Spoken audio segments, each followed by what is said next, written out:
ඔයත් fat Los කරන්න cardio විතරයිද කරන්නේ? weight training ignore කරනවද? හැබැයි මේක big mistake එක. ෆැට් ලොස් කියන්නේ calories burn කරන එක විතරක් නෙවෙයි. ඔයාගේ body composition එක change කරන එක.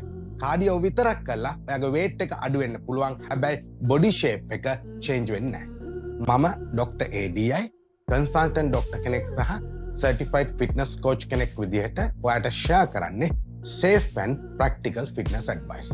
අද මේ වීඩියෝ එකෙන් මම එක්ස්ප්ලේන් කරනවා ඔයාගේ fat loss program එකට weight training වැදගත් වෙන්නේ ඇයි කියන එක. මේක හරියට understand කරගත්තොත් ඔයාගේ fat loss journey එක smart විදිහට plan කරලා better body shape එකක් build කරගන්න ඔයාට පුළුවන්.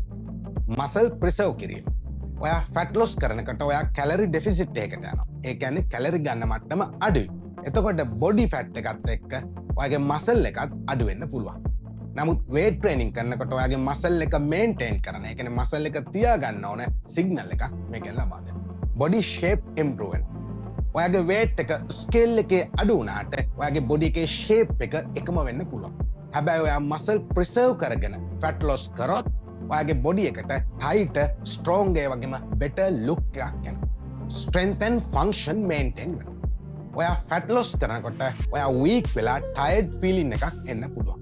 හැබැයි ඔයා weight training කරොත් ඔයාගේ strength එක, ඒ කියන්නේ ඔයාගේ ශක්තිය තියාගන්න පුළුවන්. ඔයාගේ daily activities, ඒ කියන්නේ දිනපතා කරන ක්‍රියාකාරකම් පහසු වෙනවා. big muscle training effect. විශේෂයෙන්ම compound exercises, ඒ කියන්නේ ඔයාගේ joints කිහිපයක් එකවර වැඩ කරන exercises කරනකොට ඔයාගේ muscles කිහිපයක්ම එකට වැඩ කරනවා. ඒකෙන් ඔයාගේ coordination එක improve වෙනවා, කියන්නේ හොඳ වෙනවා. ඔයාගේ effort එක more effective වෙනවා. ඔයාගේ training value එක වැඩි වෙනවා. So final message එක හරිම simple. ඔයාගේ මේ fat loss journey එකට cardio help කරනවා.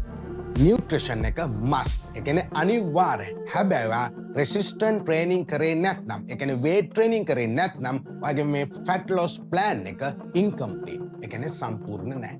මේ වීඩියෝ එක අන්තිම වෙනකම් බලපු ඔයාට ගොඩක් ස්තුතියි. resistant training එහෙම නැත්නම් weight training වැදගත් ඇයි කියන එක ගැන දැන් ඔයාට clear understand එකක් තියෙනවා. මේ channel එකකින් always share කරන්නේ science based health and fitness information. මේ වගේ වීඩියෝ සඳහා channel එක subscribe කරලා support කරන්න. ඔයත් fat loss කරද්දි cardio විතරයිද කරන්නේ? ඔයාගේ experience එක පහලින් comment